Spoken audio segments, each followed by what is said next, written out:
La TVT au cœur de l'information.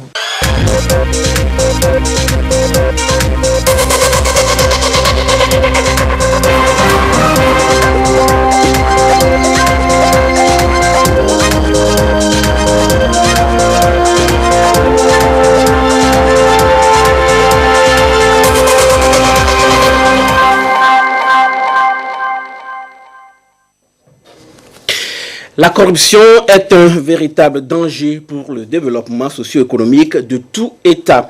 Le Togo mène une lutte sans précédent contre le fléau. Et aujourd'hui, 11 juillet, l'on a célébré la 4e journée africaine de lutte contre la corruption. Et quel est son réel impact sur l'économie et quel est le rôle de la justice en la matière? À suivre dans un instant. Le mécanisme incitatif de financement agricole est dans sa 2e année. Plusieurs acteurs agricoles ont reçu des financements conséquents pour relancer leur production.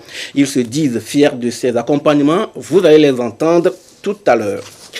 Voilà pour le sommaire. Où que vous soyez, vous êtes en direct sur la télévision togolaise. Bonsoir et bienvenue dans cette édition.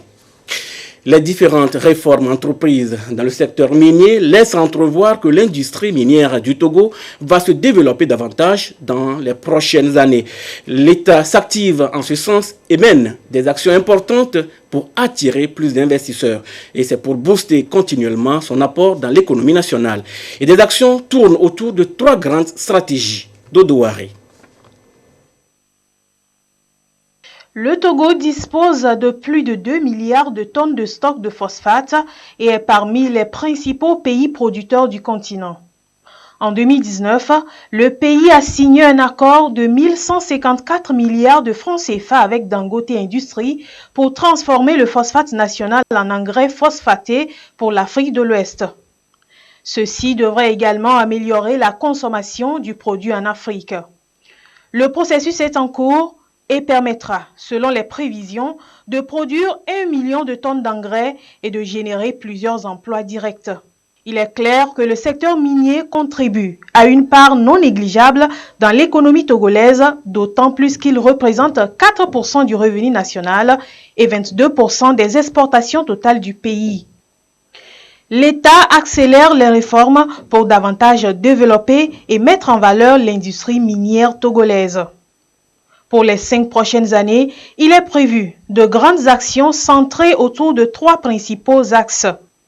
Le premier consiste à la transformation des minerais, notamment le phosphate, avec Dangote Industries pour un accès plus facile et moins coûteux aux engrais.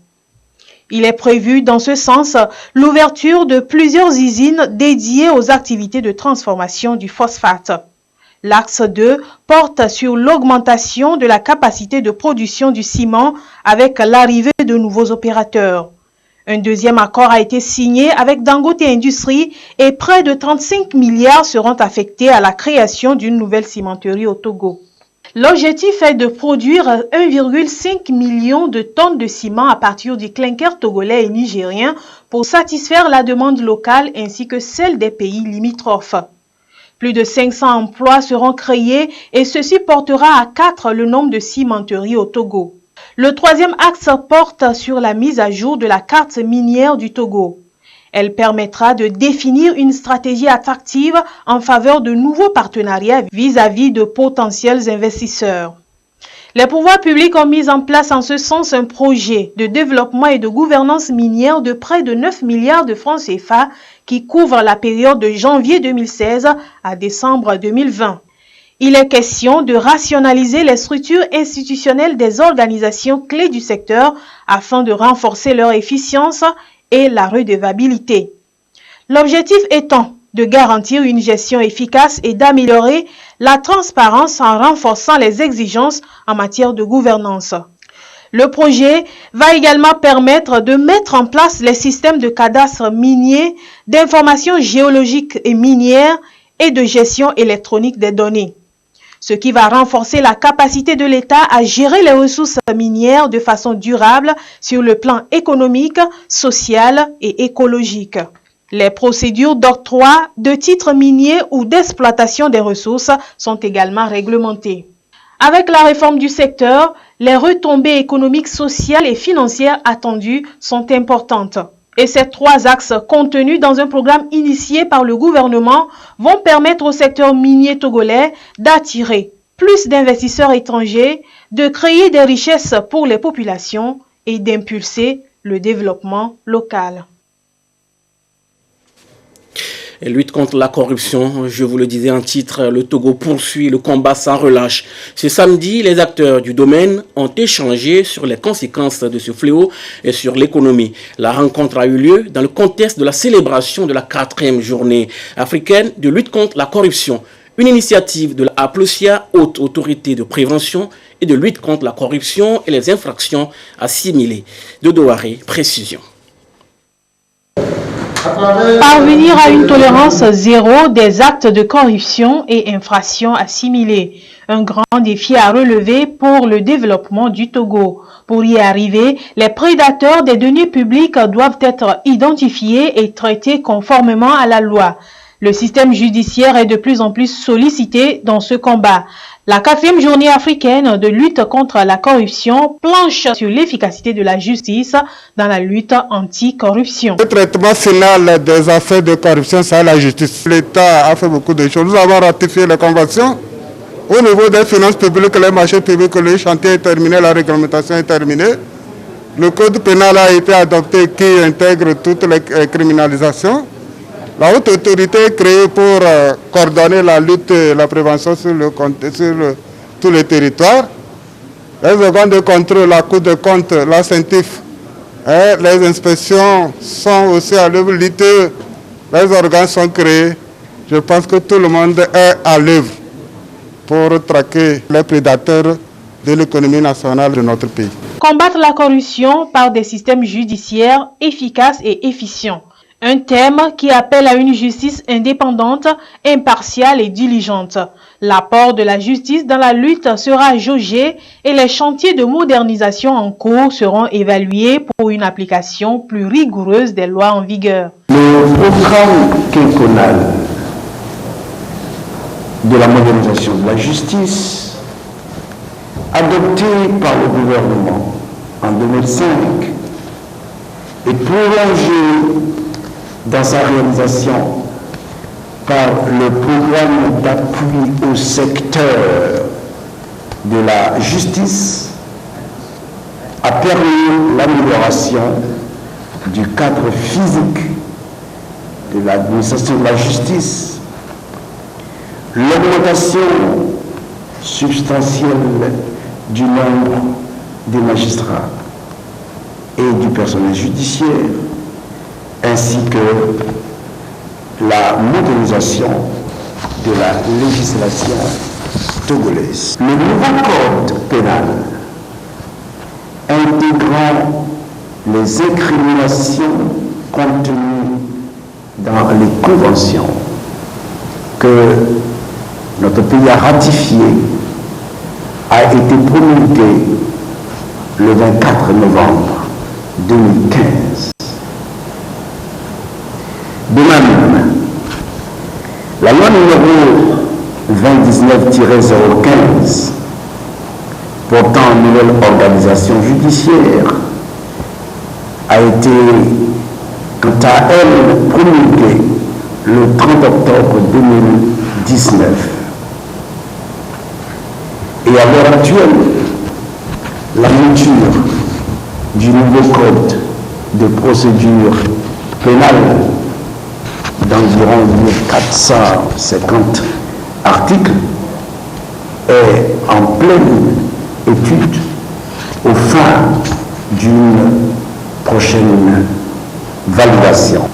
Le statut de la magistrature a été modifié dans le but de renforcer l'indépendance économique et l'efficacité professionnelle des magistrats afin de les mettre à l'abri du besoin qui pourrait les exposer éventuellement à la tentation de la corruption.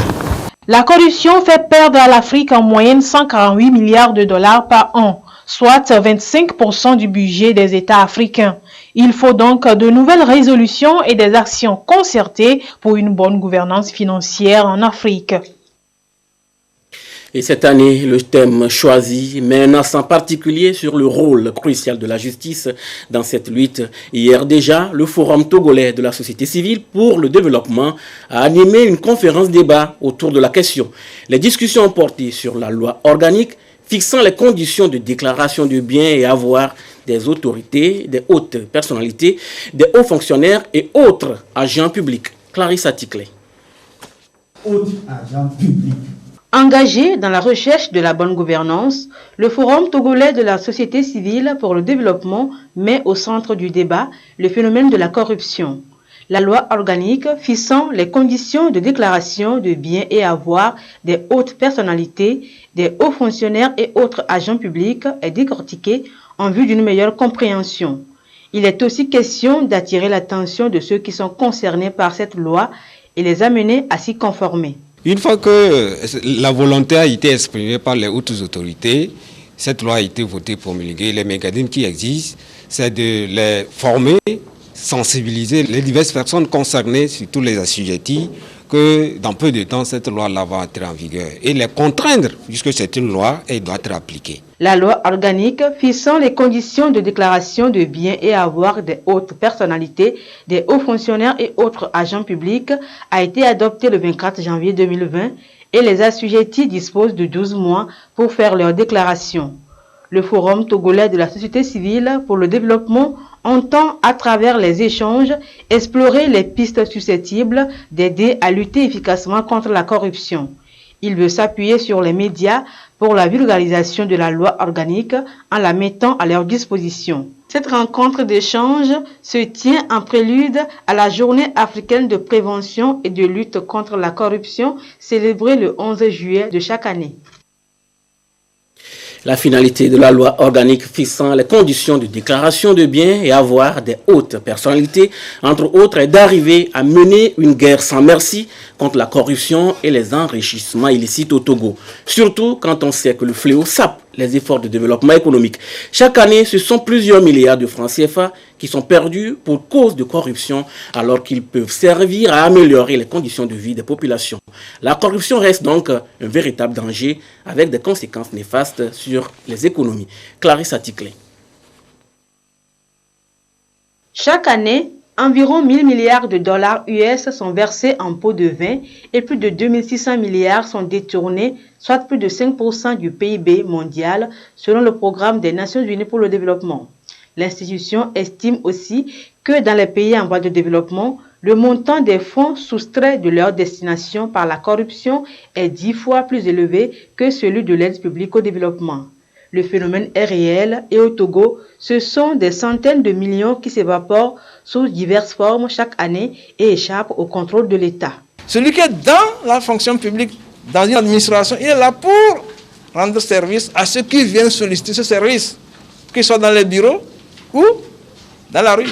Mais quand vous monnayez vos services par des petits gestes que les gens vous font, vous devenez quelqu'un de nuisible à l'économie nationale et à l'administration aussi. Vous salissez votre profession.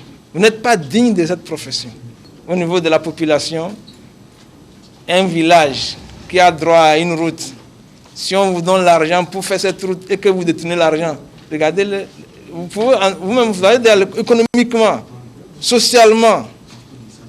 Une école, comme vous dites de construire, vous détenez l'argent, ça donne quoi? Un pont, comme vous dites de construire, vous détenez l'argent, ça donne quelles conséquences?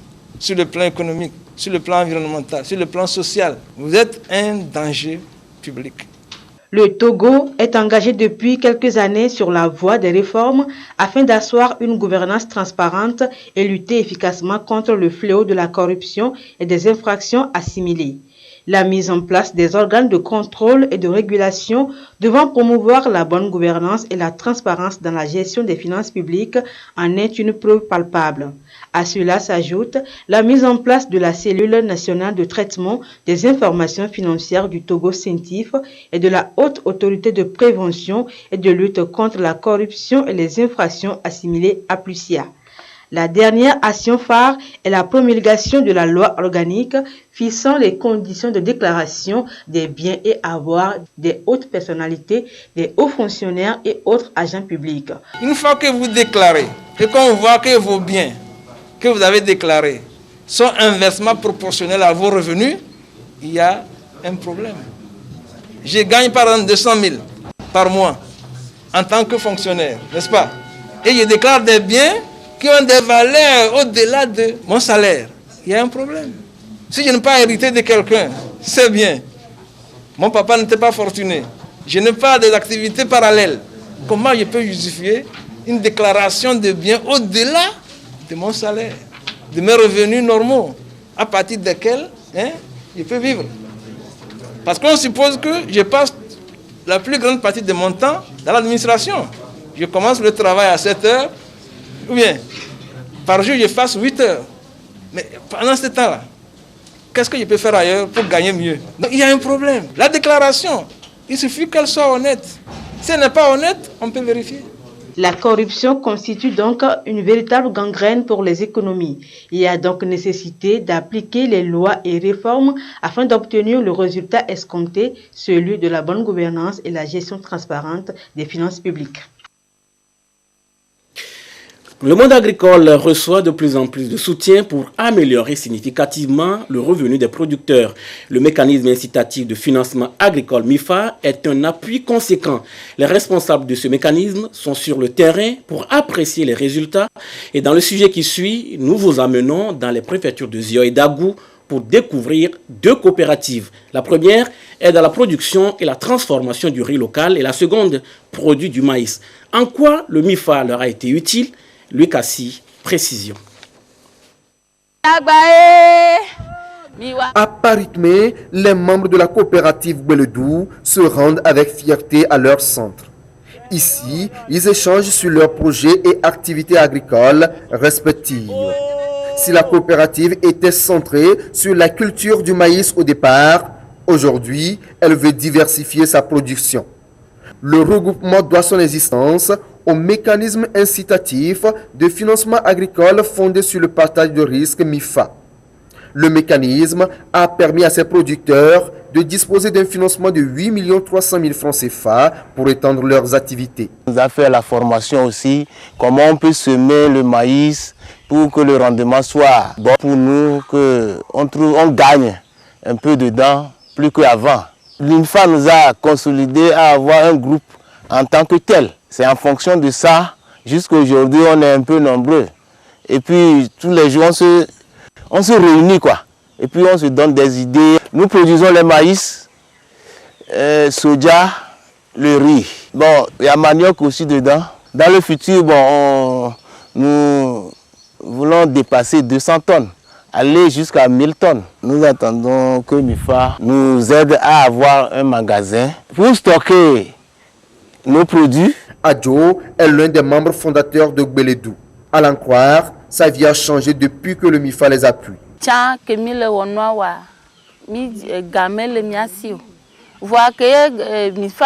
Avant, on n'arrivait pas à rentabiliser nos productions faute de moyens. Avec l'appui du MIFA, nous avons un financement pour développer nos cultures. On a des bénéfices qu'on se partage. Ma part me sert à me prendre en charge et à répondre aux besoins de ma famille. Nos échanges au centre ici me permettent de m'épanouir.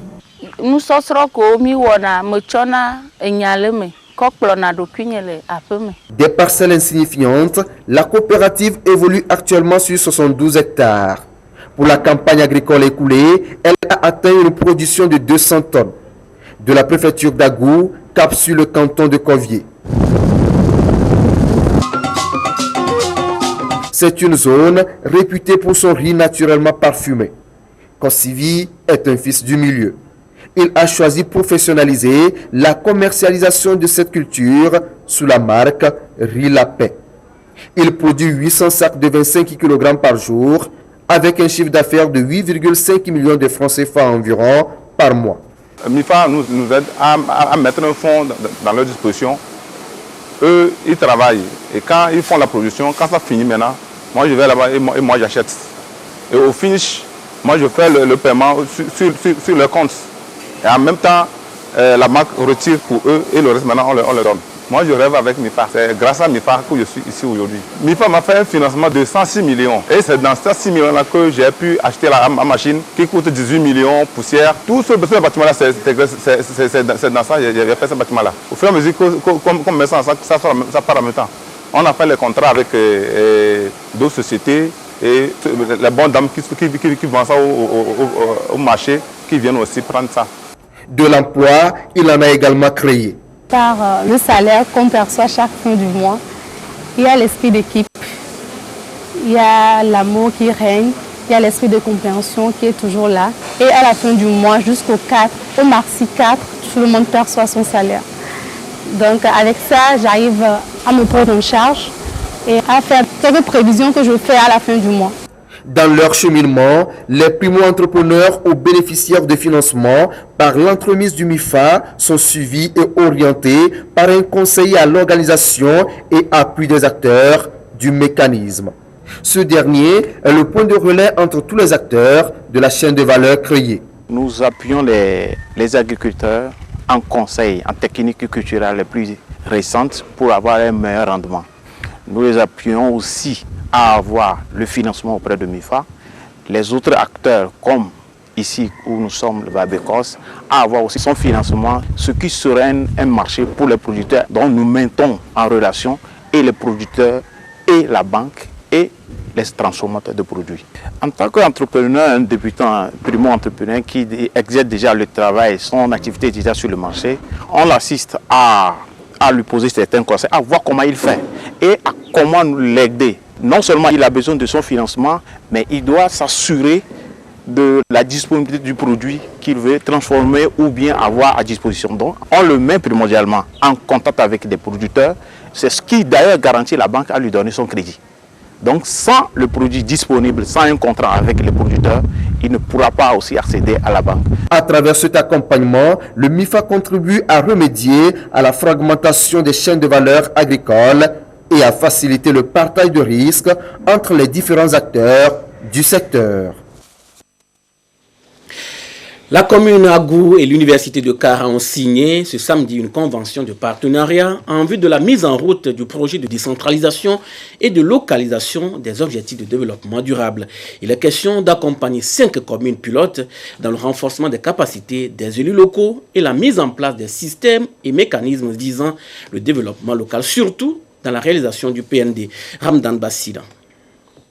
Le renforcement des capacités des élus locaux, de leur administration et la mise en place des systèmes de digitalisation des services fiscaux. Ce sont là les grandes lignes de la convention signée entre la commune Agou 1 et l'université de Kara chargée de l'exécution du projet de décentralisation et localisation des objectifs de développement durable.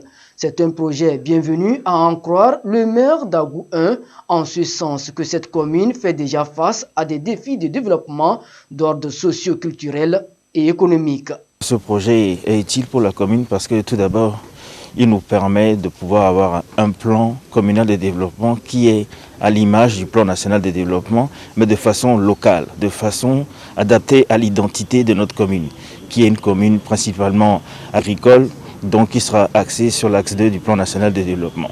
La deuxième chose que cette convention nous permet de faire, c'est d'avoir une démarche qui est scientifique, avoir un squelette et un socle parfait pour pouvoir planifier le développement de notre commune. Le projet de décentralisation et localisation des ODD est financé par le PNUD. L'université de Kara apportera toute expertise nécessaire. Il y a un objectif général qui est un objectif de développement. C'est faire en sorte d'internaliser la mise en œuvre du plan national de développement dans les communes. En gros, que les communes puissent développer leurs ressources humaines pour transformer les ressources naturelles localement disponibles afin de créer de la richesse pour créer le bonheur dans la commune. De manière spécifique, le projet vise à aider la commune à élaborer un certain nombre d'outils de planification, dont le plan de développement communal. Ensuite, à élaborer des documents de formation des différents acteurs et puis enfin à assurer quelques formations. Les élus locaux ont l'obligation de veiller à la mise en œuvre du PND et des actions de développement dans leur collectivité. La chefferie traditionnelle, dans son rôle de consultation, sera également amenée à jouer sa partition. Donc, à travers aussi le système fiscal, on va aller vers l'amélioration de la collecte des taxes. Pour cette phase pilote, 5 communes sont concernées: Lac 1, Agou 1, Oti 2, Koza 2 et Agonivé 5. Et voilà, c'est dit, la commune Lac 1 fait également partie du projet de l'université de Kara. Elle va aussi bénéficier de l'expertise de l'université partenaire. Un projet de développement intégral sera alors réalisé là-bas, dans la commune Lac 1. La convention a été signée hier. Urich Amégan, Marie-Ange Bida, reportage. Anéro, ville historique du Togo. Depuis quelques années, elle connaît un changement remarquable grâce aux différents projets et programmes de développement du gouvernement. Avec la décentralisation et l'installation des communes, cette politique de développement devra s'intensifier avec le concours des élus locaux. La commune Lac 1 marque à travers cette union avec l'université de Kara son aspiration à une nouvelle ère chargée de dynamisme et d'un désir croissant de développement communal. Elles s'unissent ainsi pour mieux exécuter le projet décentralisation et localisation des ODD. Nous avons le PDC, les plans de développement communaux. Nous avons également tout ce qui a trait aux cartes d'aménagement, au géoréférencement, des indicateurs des ODD même au niveau local. Le volet qui concerne le cadre de coopération a trait à la digitalisation, la numérisation fiscale. Il s'agira pour ces communes-là de mieux collecter leurs taxes à travers un système digital qui permettra aux contribuables de pouvoir payer à travers les opérateurs de téléphonie mobile et qui permettra aussi à la commune de pouvoir avoir une meilleure traçabilité sur ses produits. L'université de Kara va donc apporter son expertise dans divers domaines pour renforcer les compétences des différents acteurs pour une meilleure gouvernance. L'université va appuyer les communes à élaborer leur PDC. L'université va également accompagner les élus locaux à travers un certain nombre de formations. L'administration publique locale également à travers des formations et les comités de développement à la base. Tout cela ne se fait pas en autarcie entre l'université et les communes, mais les administrations déconcentrées de l'État, que ce soit le ministère en charge de la planification, le ministère en charge de l'administration territoriale et également le ministère en charge du développement à la base seront également impliqués tout au long du processus avec les autres acteurs sectoriels également concernés. Le projet, prévu pour durer 5 mois, est soutenu par le Programme des Nations Unies pour le développement PNUD. Sa Majesté Nana Ané Oriniko Kwamdesou 15, le roi des Mina, chef traditionnel de la ville d'Anéro, a rassuré de la pleine disponibilité de sa fondation à accompagner le dit projet à bon port. Tout d'abord, vous êtes Togolais, vous êtes durement affecté par le Covid-19, eh bien, un projet est lancé pour vous soutenir. Amélémiassi, c'est un programme du réseau africain pour la formation, la science et l'émergence des talents. Il veut contribuer aux côtés du gouvernement dans l'amélioration des conditions de vie sanitaire, sociale et psychologique des familles vulnérables. Estelle Komlani, Eliagba, Nyandao. Amélémiassi, c'est le nom du nouveau projet mis en œuvre par le réseau africain pour la formation, la science et l'émergence des talents RAV7. Le projet vise à contribuer à l'amélioration des conditions sanitaires, sociales et psychologiques des populations vulnérables. Des familles seront assistées en kits alimentaires et matériels. Nous disons que nous allons assumer l'après-Covid. Covid fini, les familles sont touchées et c'est pour un bon moment. Il ne faut pas laisser ou abandonner ces familles continuer dans leurs difficultés. Donc RAV7 sera là pour les accompagner et surtout ces familles vulnérables, nous avons des critères sur lesquels nous allons les identifier. La personne appelle et nous, avec nos critères, nous verrons si cette personne est vulnérable ou pas. Ça va consister en leur donner des kits alimentaires et puis il y aura certaines familles où on aura à réfectionner leur bâtiment. Il faut voir le local dans lequel la personne vit. S'il faut améliorer la devanture, les puisards et autres, nous allons faire le devoir de les aider à améliorer ces choses. 100 familles vulnérables ont été ciblées dans 3 régions. Elles seront prises en compte mensuellement dans ce projet pilote qui va durer 1 an. C'est un projet que nous sommes en train de porter avec des partenaires qui sont ici présents avec nous. C'est notre contribution afin de lutter contre les effets de la maladie Covid-19. Donc c'est un projet qui va mettre en place un centre d'écoute et d'assistance aux personnes impactées par la Covid-19. Nous avons la région maritime, nous avons la région des plateaux et la région de la Cara, où nous allons identifier 100 familles que nous allons accompagner à travers la scolarité, à travers l'assistance alimentaire. Et au niveau universitaire, nous allons lancer un projet de 5000 bourses, où nous allons accompagner certaines universités à la mise en place d'une plateforme en ligne, dans un premier temps, dans un second temps, à aider ces universités à accepter les étudiants à pratiquement 0 francs, afin que ces étudiants puissent avoir la capacité financière de pouvoir créer des emplois, eux-mêmes d'abord entreprendre et créer des emplois ensuite. Des dons de vivres et non-vivres ont été remis à des familles vulnérables du quartier Bekli-Kamé à Lobé. Dans le cadre de son projet à Melemiassi, Ravset a signé des conventions de partenariat avec 3 associations, à savoir Art, Culture et Développement du Sud, Bras Ouverts Luna et Institut africain des études commerciales IAEC. Je vous donne lecture du communiqué sur la situation de la pandémie au nouveau coronavirus au Togo. À ce jour, samedi 11 juillet 2020, la situation se présente comme suit. Le nombre de cas confirmés est de 718, dont 8 nouveaux cas depuis hier. Le nombre de personnes guéries est de 506, 12 nouveaux guéris depuis hier. Le nombre de cas actifs est de 197 et le nombre de décès est de 15. C'est un communiqué signé par le professeur Moustapha Mijiawa, ministre en charge de la Santé. Elle est connue sous le nom de la Fidèle. Elle, c'est Radio Kara, la mère de toutes les radios dans la partie septentrionale du pays. Et en fait, elle célèbre ses 45 ans d'existence. Un anniversaire placé sous le signe de la sobriété avec à l'appui une opération de reboisement. Nestor Mouzou. Radio Kara, la Fidèle, souffle ses 45 bougies de vie. C'est par une opération de reboisement que cet organe, mère des autres radios émettant depuis la partie septentrionale du pays, a choisi de célébrer cet anniversaire. Seul le directeur, les chefs de division et de section ont pris part à cette opération en conformité avec les mesures barrières. Une opération symbolique, certes, mais très significative. Nous savons que notre planète est aujourd'hui en péril.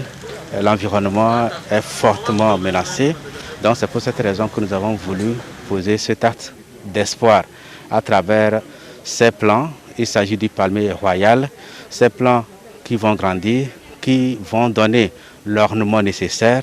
Et donc c'est cet espoir que nous plaçons à travers cette célébration. Le monde est en perpétuelle mutation et Radio Kara avec. Depuis le 10 juillet 1975, où elle a commencé ses émissions, la Fidèle a su tenir le flambeau allumé.